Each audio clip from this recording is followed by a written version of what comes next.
تیا کړې ده نو د هغه پټ رازونه ښکاره کول ستا دپاره ډېر خطرناک دي. د الله د رسول الفاظو ته چې ګورې نو ډېر زیات خطرناک الفاظ دي. د الله رسول وی یا معشره من آمنا بلسانه ولم يدخل الایمان قلبه. ای هغې خلقو چې صرف په خوله ایمان راوړی تاسو او وړتن ایمان نه دی ننوتی.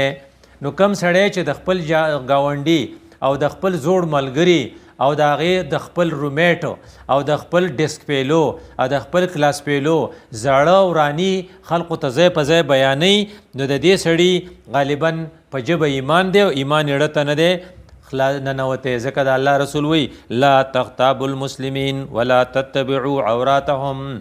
د مسلمانانو خو غیبت هم مه کوئ، هغې ته ستا ته کوم داسې ضرورت دی او د هغې په پټو نقصانونو پسې لګئ ما چې خدای د خلقو خدای په پردې را چولی خلق ته خبر نه دی خو ته ځای په ځای لیږې خلق ته خبرې نو ته خبرې الله دومره غیرت کوي په دې باندې. فانه من تتبع عورت اخیه المسلم. یاد ساتئ دا خبره یقیني ده چې څوک د خپل ورور په پټ غیب پسې شو. ته ته خبر نه ما ته پته ده چې دی په ملایا کې څه کړو. ته ته خبر نه ما ته پته ده چې د په کراچۍ کې زموږ سره د څه کړو. ته ته خبر نه دی ما ته پته ده دی زموږ سره پاسټل کې د څه کړو. اته نه دی خبره ته ته خبرې تا دا کار وکړو نو ته خبرې چې پتا پسې څوک پسې شو.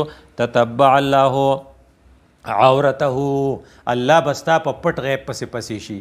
پتا که چې کوم عیبونه دی او د ته چې چاته لیږی اده نه دی خبر خو الله به د ندي څه خبرې. ومن تتبع الله عورته. د چا په پټو عیبونو پسې چې خدای پسې شو نو بیا الفاظ ډېر خطرناک دي. یفضحه ولو فی جوف بیته. خدای به یې شرموي اگر چې د خپل کور په غولي کې یا د خپل کور په جوروالي کې ولې نه وي. یعنې په کور شرم به وله خدای جوړ کړي.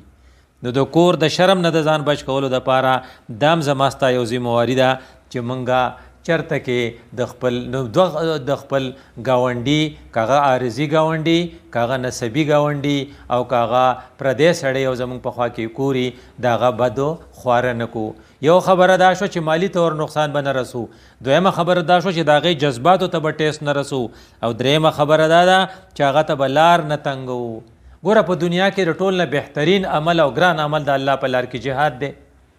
د هغې نه پس بیا نور عبادات دي. یو سړی ځي د ټول نه ګران کار نن څوک کوي؟ فلسطینیان کوي. د ټول نه ګران کار مخکې چا کړی؟ افغانیانو کړی. د ټول نه ګران کار څوک کوي؟ کشمیریان کوي. نو کم خلق چې جهاد کوي نو سړي ته پته ولګي چې دا څومره ګران کار دی. خو صحابه تلي دي جهاد کوي د رسول الله صلی الله علیه وسلم واپس راځي او په لارې باندې هغې خپل دمه کوي او د دمې په دوران کې خپله خیمه یا خپل ټینټونه لګوي. یو سړي خپل ټینټ لګوي او د خپل ټینټ حصه د بل ټینټ طرف ته اوږده شوې ده. لکه زه خپله بستره د بل بسترې طرف ته اوږده کړم او هره طرف پکې سملم او هغه بل تنګ شي نو که هغه زه د ریوڼ اجتماع له تلیم او که د لاهور اجتماع له تلیم خو هغه زه زیاتې کوم. نو د الله رسول پرې راغی نو صحابو له چې ولیدو نو هغو ته یې څه وي تاسو خبر یې ډېر خطرناک او ډېر د یرې الفاظ دي. نو څه وي من ضیق منزلا او قطع طریقا فلا جهاد له. چا چې د چا کور تنګ کو، چا چې د چا منزل تنګ کو، چا چې د ځان د ملاستې ځای تنګ کو، چا چې د چا د ناستې ځای تنګ کو، یې ورته لار تنګه کړه نو د ده جهاد نه قبلیږي. اوس ګوره څومره ګران کار و جهاد. هغه جهاد قبولیت په دې ډیپینډ کوي چې ستا سره کم ملګری دی نو که تاسو حج له یو ځای تللی یې او په مینا کې ستاسو شپی او په مینا کې تر هغه په ځای قبضه وکړې او غریب تنګ او ته اره تارت پرېوځې او خپې وغځې او یا ته په سب کې داسې اره تارت ودرېږې چې بل سړی تنګ کې نو دا ستا چې د هغه جهاد نه قبلیږي نو غالبا ستا مونځ هم نه قبلیږي او ستا حج هم نه قبلیږي. د الله رسول ډېر د یرې الفاظ ما تا ته وایي. نو دې وجه نه چې کوم اذیت مونږ خلقو له ورکو او عارضي ګاونډي له زمونږ ډېر ظرفیتي ډېر تکلیف ورکو. په هغې کې یو دا دی چې موږ د ټریفک د قوانینو خلاف ورزي کوو. ټریفک موږ ته وایي چې کله سپایي تا ته لاس ووایي چې ودرېږه نو بیا ودرېږه، خو که ته راځې نو بل دا غاړې راځي نو د بل حق وخې نو دا سړی چې په روډ روان دی او تم په روډ روانې نو دا ستا عارضي ګاونډي دی، دا صاحب بالجم دی نو دله تا نقصان ورکو، اذیت ته وکړو او د الله رسول 3 پیرې قسم کړی چې ته ګاونډي له اذیت ورکې نو ایمان دې نشته.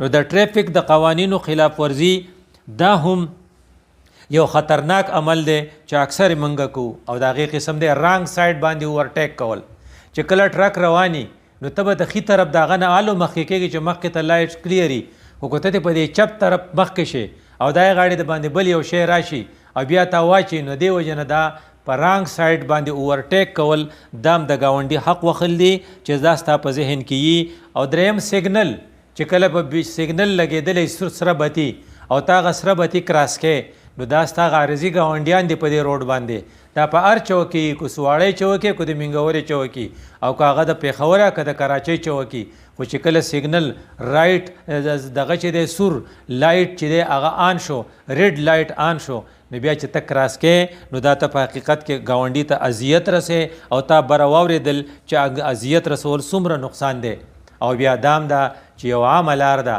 او ته پکې ماسخوتن تر ناوختې پورې ناسې او خپل ملګري دې راوستي او گپ شپ لګوئ او هلته که مې زنانه ځي نو هغې تنګې وي بیا سړي ناستي نو غیر قانونی طور پر رستوں میں بیٹھک رات دیر تک وہاں بات چیت کرنا دام دې ګاونډي له تکلیف دی د مخلې ټولې زنانه وي یار وي هلته سړي ناستي نو که هغه ته وایي چې پاسې نو وي کوم ځای کینو نو پر دو لارو کې کېناستل په دړو باندې تر ناوختې پورې خبرې کول دام یو قسم له ګاونډي ته اذیت رسول دي دام ګاونډي ته اذیت رسول دي چې ستاسو د هغو کور په منځ کې لار ده او ته هلته خزله رارتاوه کې ته هلته خشاک رارتاو کې ته هلته د خپل لیټرین پایپ آن کې ته د غسلخانې اوبه راپرېږدې او په دې وخت کې یا ته فروټ دې خوړلي او د کیلې پوستکې رارتاو کې دا ټول څیزونه چې دي دا ته ګاونډي له تکلیف ورکې او ګاونډي له تکلیف ورکول انتهایی خطرناک خبره ده که ته په ټرین کې په بس کې او یا په فلاینګ کوچ کې ناستې او ته سیګرټ ولګې نو ستا سره چې په سیټ کم کسان ناست دي